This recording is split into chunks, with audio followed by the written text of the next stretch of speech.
Mas por que Deus tem feito isso, irmãos? Porque eu tenho dado prioridade a Deus na minha vida, irmãos. Porque quando nós temos, Deus tem o controle da nossa vida, nós sabemos a lidar com nossos filhos, a falar com nossos filhos. Muitas vezes nós não temos nem para nós mesmos. Tive uma época na minha vida que eu não tinha nem para mim, como é que eu ia ajudar meus filhos? Hoje eu penso assim, meu Deus, como a gente era ignorante, pensando que eu ia proteger meus filhos. Se Deus não guardar, a Bíblia diz que se Deus não guardar a cidade, em vão vigia o sentinela. Não adianta, é só Deus, irmãos. Só Deus pode proteger a nossa família, os nossos filhos. Muitas vezes não sabemos lidar com nossos filhos. Muitas vezes não sabemos como ensiná-los, como chegar a eles, perguntar o que está acontecendo. Muitas vezes não conversamos nada com nossos filhos. Estamos vendo muitas vezes as coisas e não falamos nada. Isso está muito difícil nos tempos de hoje, irmãos. A tecnologia está muito avançada, tem as internet, televisão, tantas coisas que ensinam coisas horríveis, né?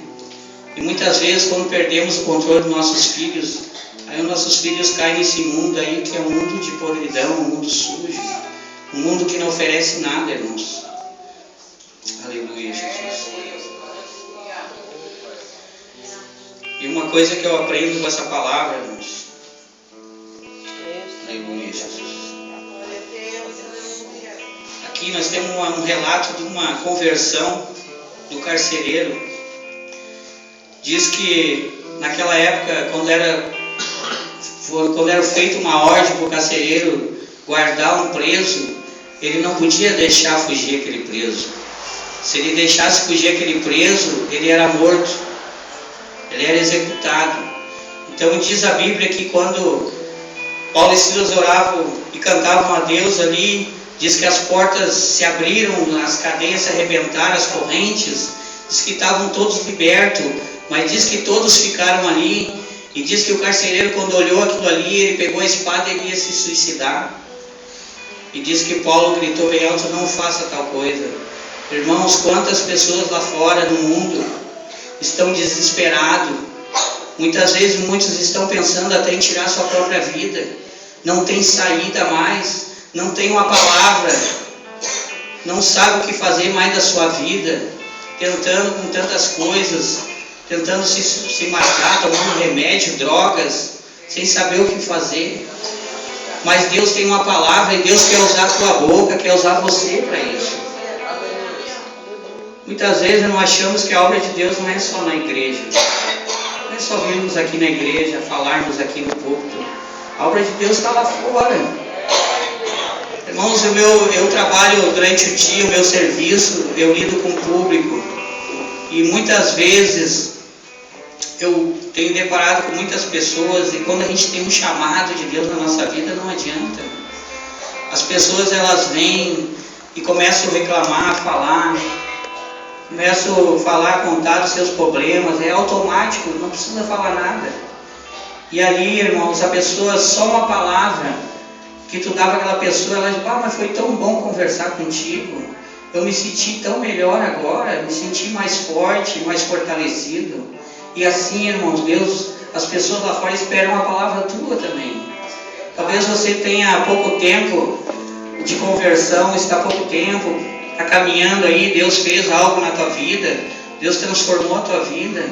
E muitas vezes vem pessoas com o mesmo problema teu, para pegar e te falar: eu estou passando por isso, por aquilo. Você pode ter uma palavra para essa pessoa. Eu também passei por isso. Deus me deu vitória, Ele pode dar vitória para você também. Assim como esse carcereiro que ia se suicidar, se não fosse Paulo, não tivesse uma palavra para ele, mas Paulo, ele estava em comunhão com o Senhor. A Bíblia diz que ele estava louvando a Deus e orando. E aí Deus abriu a mente, deu sabedoria a Paulo, que Paulo automaticamente, pelo Espírito Santo, irmãos, como é importante isso na nossa vida. O Espírito Santo pegou e deu uma palavra para Paulo falar para aquele homem, para ele não se suicidar. E Deus foi muito mais generoso, muito mais misericordioso com aquele homem, que ele disse: crê no Senhor Jesus, será salvo a tua casa. Ele ficou sem saber o que fazer. Mas o que eu faço? Como é que eu faço? Aí Paulo diz: crê no Senhor Jesus, será salvo e tu e a tua casa. Muitas vezes estamos orando, temos os nossos filhos, os nossos familiares, e queremos que eles também conheçam a Deus, que eles também sejam salvos pelo Senhor. Muitas vezes nos preocupamos, mas será? Muitas vezes falamos para os nossos familiares, eles não dão bola, parece que a palavra entrou aqui, saiu ali, eles não entendem. Mas ele não entende mesmo, irmão, é pelo Espírito Santo. É Deus que convence o homem dos seus maus caminhos. É Ele que toca, mas basta você fazer a tua parte, você orar por essa pessoa, você pedir ao Senhor: toca naquela vida, abre entendimento, que ela possa entender, compreender, entender o plano da salvação, irmãos. Deus já fez tantas coisas por nós, só basta o que Deus fez de nos salvar, já a salvação já é tudo. Deus não precisa fazer mais nada por nós, e Deus ainda fala, Deus cura, Deus abençoa a nossa vida, Deus guarda, Deus faz tanta coisa que nem Ele precisava, só a salvação já bastaria, porque nós estava tudo perdido, nós estava tudo já morto, já não existia mais esperança, mas Jesus Cristo, a Bíblia diz que Deus amou o mundo de tal maneira e deu seu Filho unigênito, para que todo aquele que nele crê não pereça, mas tenha a vida eterna. Aleluia! Esse é o amor de Deus, irmãos. Este amor que Deus quer que nós tenhamos nos nossos corações, porque se nós tivermos o amor de Deus, nós vamos saber amar como Deus ama, nós vamos ter misericórdia, nós vamos perdoar. Se nós não tivermos o amor de Deus, nós não perdoamos. Se esse Paulo que estava lá na prisão, se Paulo não tinha o Espírito de Deus, o amor de Deus, ele preferia que aquele carcereiro se matasse então, e eles fugiriam da cadeia, porque estava tudo liberto. Eles podiam pegar e fugir dali e ir embora. Mas Paulo se preocupou com aquele homem. Ele tinha o Espírito de Deus. Ele disse: não, homem, não faça tal coisa. Ele tinha um amor pelaquela alma, aquela vida, era uma vida. Assim como nossa família, os nossos familiares, os nossos filhos, é uma alma, é uma vida. Nós queremos, eu quero, irmão, um dia que todos subam também. Nós estamos aí trilhando um caminho de vitória. A nossa vida aqui é passageira, o tempo passa. Ontem eu era jovem, hoje já estou já na meia idade, daqui a pouco já foi. Eu não sei o dia de amanhã. O dia de amanhã pertence ao Senhor, eu não sei o que vai ser. Se hoje é a última vez que estou falando aqui, eu não sei. Muitas vezes nos preocupamos com a vinda de Cristo. Ah, mas Jesus, quando é que Jesus vem? Faz tanto tempo, já faz mais de 2000 anos e Cristo não vem. Quando é que Ele vai vir? Não perguntamos assim muitas vezes. Mas Jesus Cristo pode vir amanhã, pode vir hoje para alguém. E não nos preocupamos muitas vezes com isso. Temos que estar preparados. A Bíblia diz que Jesus vem como um ladrão. Quando a gente mesmo percebe, Ele vem. Você já viu como um ladrão faz, irmãos? Alguém já sofreu um roubo na sua casa? Quando você chega assim, ou no carro, você foi roubar, pronto, que deu, sumiu o ladrão, levou. Você nem vê, nem sabe como. Foi tão rápido. E assim a vida de Cristo vai ser rápido, nos piscar de olhos, Jesus vai vir. Temos que estar atentos, irmãos. O mundo está tão perdido lá fora, está tão largo o caminho lá fora, tão espaçoso, irmãos. E é simples. Olha só como o Evangelho é simples muitas vezes.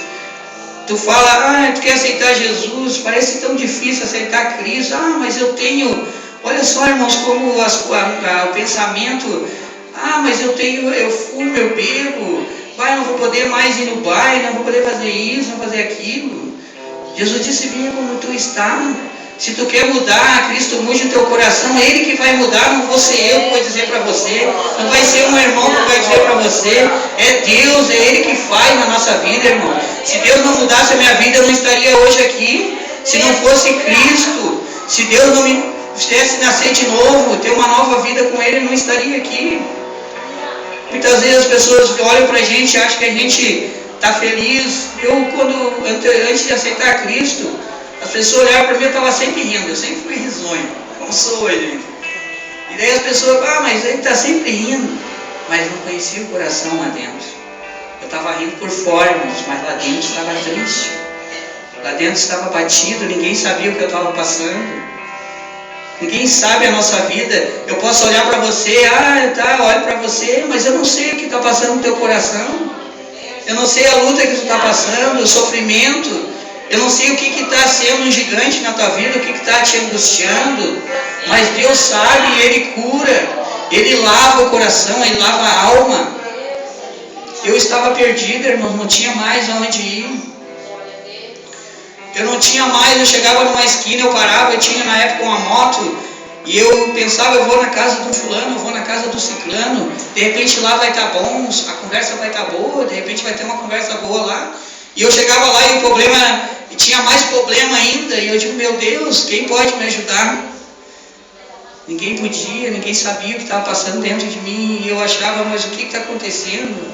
Será que existe Deus mesmo, que Deus pode me tirar dessa situação? Mas Deus, irmãos, Deus tinha um plano na minha vida. Se você olhar hoje, eu tenho 6 ganchos e 8 parafusos na coluna. Tenho um monte de tralha na coluna, mas nada me impede de fazer a obra de Deus. Nada me impede de trabalhar, ainda trabalho ainda, irmãos. E Deus tem me abençoado, tem me dado saúde. Passei muitos momentos difíceis no hospital, fiquei 48 dias numa cama sem poder caminhar. Depois tive mais 22 dias, fiz outra cirurgia.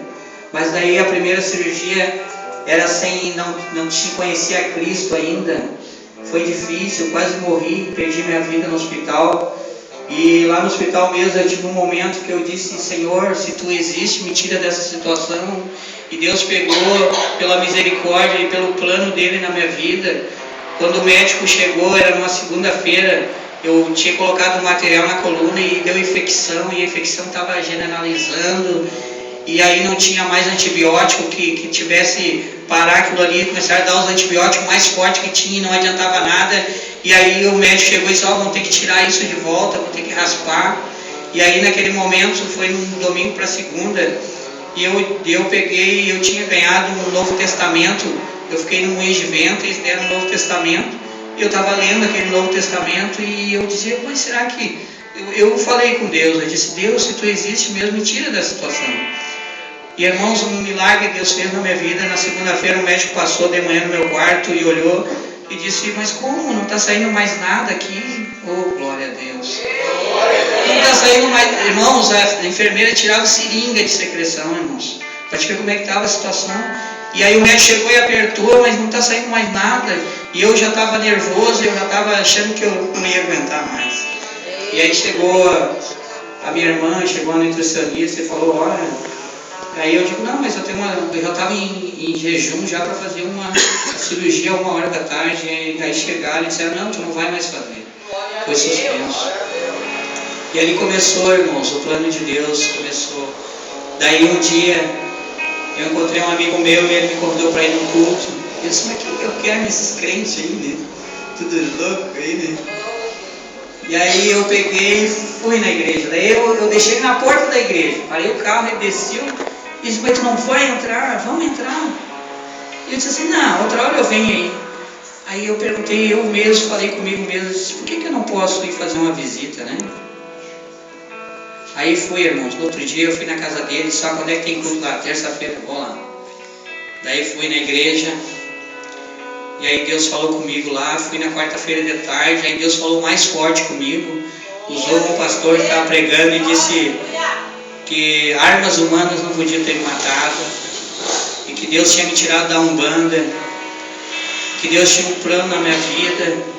E eu saí daquela igreja, eu fiquei, porque a gente fica meio assim, perdido com as coisas de Deus, né? A gente não entende, né? Eu fui para minha casa tomar banho, estava tomando banho no chuveiro lá, escutando o hino da Cristiane, que diz, Senhor, Jesus com seu semblante de dor, olhando para mim, dizendo, estou morrendo por ti, pecador. E naquela hora, irmãos, eu comecei a chorar embaixo daquele chuveiro, eu vi o semblante de Cristo, assim, o sofrimento dele por mim. O semblante, não vi o rosto, Jesus, o semblante de dor por mim. E eu comecei a chorar embaixo daquele chuveiro. Quando eu saí daquele chuveiro que eu me sequei, não era mais o Sandro mais. Não era mais eu. Aleluia. Irmãos, todo aquilo que tinha me acontecido no passado, eu perdi minha mãe com 30 anos, minha mãe morreu de câncer de mama, perdi meu pai com um acidente, meu pai era caminhoneiro, morreu num acidente fatal, eu tinha 17 anos, aquilo foi a pior perda da minha vida, porque quando um jovem com 17 anos espera muito do seu pai, porque o pai é um alicerce, né? E eu tinha confiança no meu pai, e quando eu perdi meu pai parece que o mundo desabou.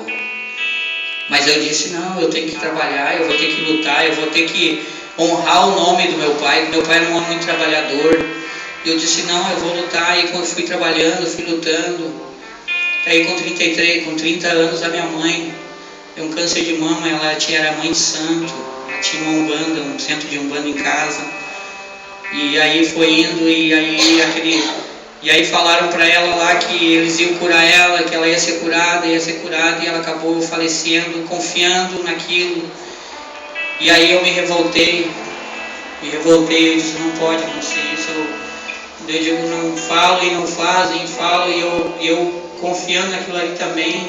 E a minha vida cada vez mais angustiada, cheio, totalmente mal. Eu tinha noites que eu não dormia, angústia, ansiedade.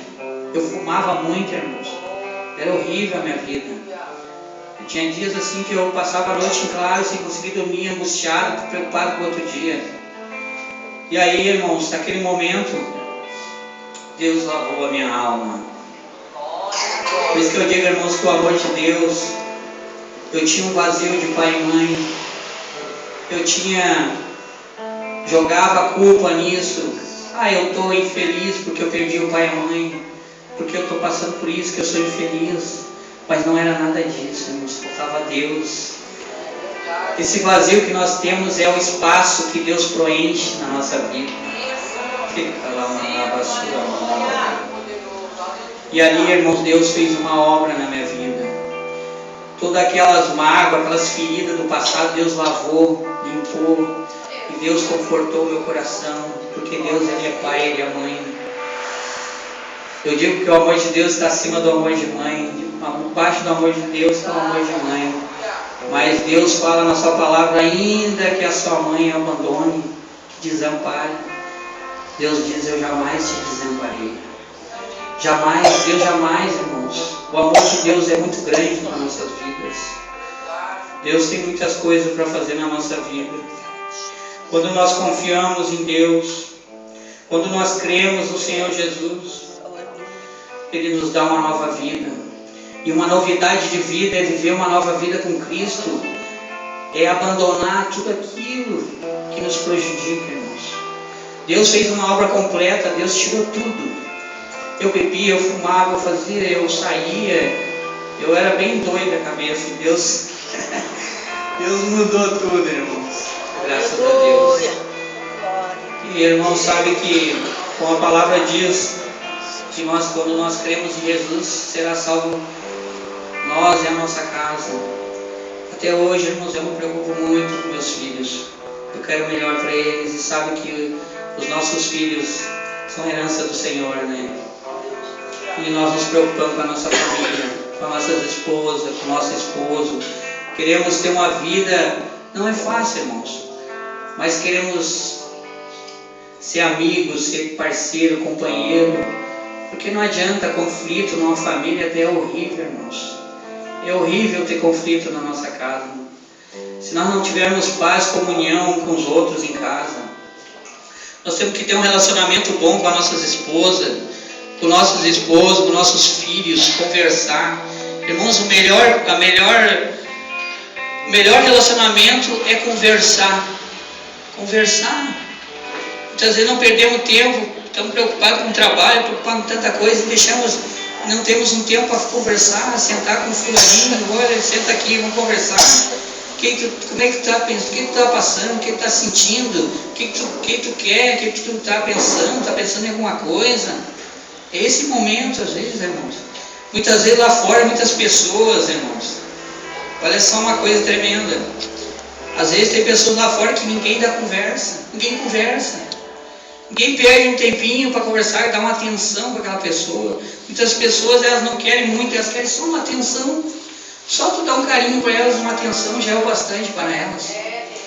E assim é a nossa família, a mesma coisa, irmãos. Temos que muitas vezes dar atenção para os nossos filhos, atenção para o nosso esposo, conversar, dialogar. Não adianta ficar guardando coisa no coração, ficar guardando, quando explode é uma briga só, daí já viu, né?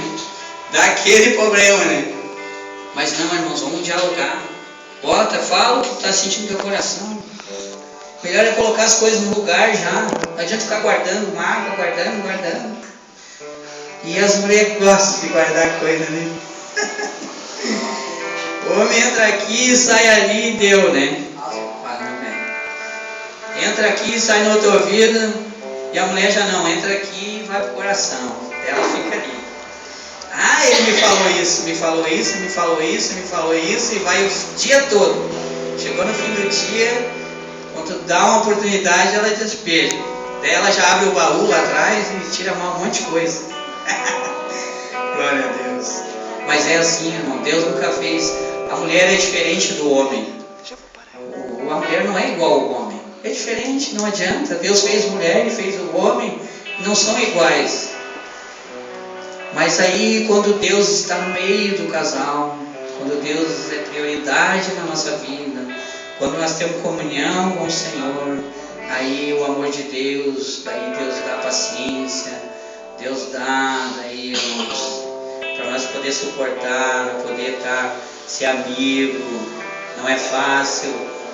Mas nós temos, hoje em dia, irmãos, nós temos que preservar a família, irmãos. A família, o diabo quer destruir as famílias. Vocês veem tantas coisas, tantas leis que estão sendo aí, estão criando aí para quê? Para destruir a família. É tão lindo. Um casal, os filhos. Mais lindo que isso, a família vir para a igreja, cultuar a Deus, é lindo. Não tem nada, não tem dinheiro que pague isso. Não existe nada.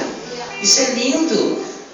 Tu chegar na tua casa e a tua esposa lá com a jantinha pronta, teu filho brincando com nada, quase derrubando a casa, mas é uma benção. Coisa linda isso, irmãos. Deus deu para nós isso. Deus deu para os filhos dele isso, para a gente ter a nossa família, para a gente, né, desfrutar disso. Isso é uma coisa linda. Vamos colocar de pé, irmãos.